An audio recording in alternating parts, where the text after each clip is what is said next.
একটা ঘটনা ইমাম শাফি রহমতুল্লাহ আলী সম্পর্কে শুনেন। ইমাম শাফি রহমতুল্লাহ আলী উনার জন্ম হওয়ার পরে উনার বাবা মৃত্যুবরণ করলেন। উনার মা যুবতী অবস্থায় অনেক প্রস্তাব আসলো, কিন্তু উনি বললেন যে না, আমি বিয়ে করব না, আমি ইমাম শাফিকে একটা ভালো ছেলে যোগ্য আলেম তৈরি করব। ইমাম শাফি রহমতুল্লাহ আলীকে নিয়ে গাজ্জাতে মানে ফিলিস্তিনে তো জন্মগ্রহণ করেছিলেন উনি। ওখান থেকে উনি মক্কা আসলেন, আর মক্কা আসার পরে উনি তার ছেলেকে ফজরের পরে কুত্তাব বলা হয়েছে, যারা লিখনি শিখায় তাদের ক্লাসে পাঠালেন। পাঠার পরে ওখানে ধনীর ছেলেরা আছে, তারা টাকা পয়সা দিয়ে পড়াশোনা করছে, গরিবের ছেলের বসার জায়গা নেই সেই সময়।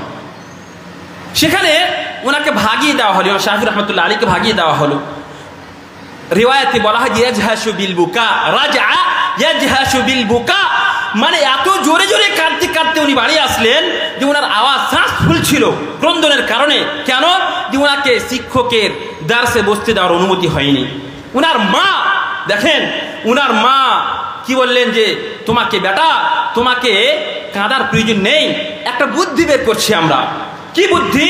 তো তুমি যখন ক্লাসে যাবে তো ধনী ছেলে যারা আছে, ধনী লোকের ছেলেরা, তাদের কাছে গিয়ে এমনভাবে বসবে যে মুআল্লিম যিনি শিক্ষক আছেন তিনি যেন জানতে না পারেন, আর যারা ধনীর ছেলেরা আছে তাদের যেন কোনো কষ্ট না হয়। তুমি এইভাবে গিয়ে ক্লাসে বসবে। ইমাম শাফি রহমতুল্লাহ আলী কয়েকদিন এইভাবে ক্লাসে গিয়ে বসতেন। দেখেন এখানে যোগ্য মা উনি শিখিয়ে দিচ্ছেন তার ছেলেকে যে টাকা পয়সা নেই, ফকির মানুষ, কিতাব পুস্তক কিনে দিবেন তার পয়সা নেই, শিখিয়ে দিচ্ছেন যে এইভাবে তুমি বসবে। কয়েকদিন বসার পরে একদিন হঠাৎ করে শিক্ষক তার চেয়ার থেকে কোথাও গিয়েছেন। সেই সময় ইমাম শাফি রহমতুল্লাহ আলী 5 বছরের ছেলে, মাত্র 5 বছরের ছেলে, উনি সেই চেয়ারে বসে দার্স দিতে আরম্ভ করেছেন, শিখাতে আরম্ভ করেছেন। তার শিক্ষক এসে দেখছে, আরে কি ব্যাপার, এ তো আশ্চর্যজনক, একটা ছেলে সে দার্স দিচ্ছে, খুব সুন্দরভাবে পড়াচ্ছে। জানতে পারার পরে তার ফিসকে মাফ করে দেওয়া হলো। আর এইভাবে ইমাম শাফি রহমতুল্লাহ আলী তার ক্লাসে বসতে থাকলেন এবং শিক্ষা অর্জন করতে থাকলেন। ইমাম শাফি রহমতুল্লাহ আলীর মা টাকা পয়সা নেয়, খাতা কিনে দিবেন তার জন্য কি পয়সা নেই, কি করবেন, কিভাবে কি করবেন। তো বলা হয়েছে তার জীবনী সম্পর্কে লিখতে গিয়ে বলা হয়েছে লিখনিতে, বলছেন যে সেই যুগে যিনি ওয়ালি ছিলেন, খলিফা, তারা লিখার পরে খাতার পাতা হতো, তো একদিকে লেখা আছে আর একদিকে লেখা নেই। তো এই খাতার পাতাটাকে যখন তারা ফেলে দিত লেখার পরে, তো একদিক যেটা ফাঁকা ছিল, ওই ফাঁকাটাতে ইমাম শাফি রহমতুল্লাহ আলী লিখবেন বা লিখতে শিখবেন। তার জন্য তার মা ওই কুড়াদান থেকে পাতাটাকে উঠিয়ে নিয়ে আসতেন আর ইমাম শাফি রহমতুল্লাহ আলীকে দিতেন, আর তিনি লিখতে পড়তে শিখতেন। ইমাম শাফি রহমতুল্লাহ আলীর মা এইভাবে খাতার ব্যবস্থা করে দিয়েছিলেন। তাহলে এই সমস্ত কথা, আমাদের সালাফে সালেহিনদের কথা, যদি আমাদের মায়েরা, আমাদের মেয়েরা, আমাদের বোনেরা যদি জানতে না পারে, তবে তাদের পক্ষ থেকে কিভাবে ইমাম শাফি রহমতুল্লাহ আলীর মতো ছাত্র এবং তার মতো যোগ্য আলিম তৈরি হবে? হতেই পারে না।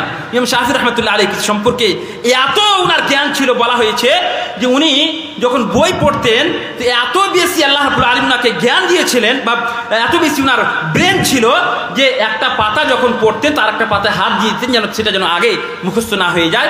এইভাবে বলা হয়েছে, এর সত্যতা আমি জানি না, কিন্তু বলা হয়েছে এত ব্রেন নিয়ে উনি ছিলেন। কিভাবে হলো? তার মায়ের অবদান রয়েছে। তেমনি ভাবে ইমাম শাফি রহমতুল্লাহ আলী, এমনকি এই যুগের শেখ ইবনে বাজ রহমতুল্লাহ আলী পর্যন্ত উনি ছোটতেই বাল্যকালেই অন্ধ হয়ে গিয়েছিলেন। শেখ ইবনে বাজ রহমতুল্লাহ আলী সকলেই আমরা জানি, সব থেকে বড় মুফতি ছিলেন উনি সৌদি আরবের। উনি অন্ধ ছিলেন। তো উনার খালা বলছেন যে ইবনে বাজ অন্ধ হয়ে গেছে, তো এ কিভাবে নিজের জীবনযাপন করবে, পৃথিবীতে কিভাবে জীবনযাপন করবে, এইভাবে উনি বলতেন। তো বলা হয়েছে যে আল্লাহ রাব্বুল আলামিন তাকে বাসারাত তো দেননি, মানে চোখ দিয়ে উনি দেখবেন, এই চোখের বাসারাত তো কেড়ে নিয়েছিলেন, কিন্তু আতাহুল্লাহু বিল বাসীরা, আল্লাহ রাব্বুল আলামিন তাকে বাসীরাত দিয়েছিলেন, দিনের জ্ঞান দিয়েছিলেন, দিল দিয়েছিলেন, যার মাধ্যমে উনি হক এবং বাতিলকে চিনতে পারতেন, জানতে পারতেন। এবং উনার সম্পর্কে বলা হয়েছে যে বাদশারা তাকে তার ডান পাশে বসাতেন, ইবনে বাজ রাহমাতুল্লাহ আলাইহিকে তার ডান পাশে বসাতেন, সেই অন্ধ আলিম রাহিমাহুল্লাহ রাহমাতান ওয়াসিআ। এর পিছনে কার হাত? এর পিছনে তার মায়ের হাত রয়েছে। তার মায়ের সম্পর্কেও ওইভাবে এসেছে যে সালাফে সালেহিনদের মতো উনিও ইমাম ইবনে বাজ রাহমাতুল্লাহ আলাইহির ওনার সেবা করেছিলেন এবং ওনাকে প্রতিষ্ঠানে ভর্তি করেছিলেন। তাহলে আমরা বুঝতে পারলাম যে আমাদের প্রতিষ্ঠানের অত্যন্ত প্রয়োজন, মহিলা মাদ্রাসার অত্যন্ত প্রয়োজন, যার মাধ্যমে আমরা আদর্শ সমাজ গঠন করতে পারবো ইনশাআল্লাহ তাআলা। এবার যেহেতু ছেলেরা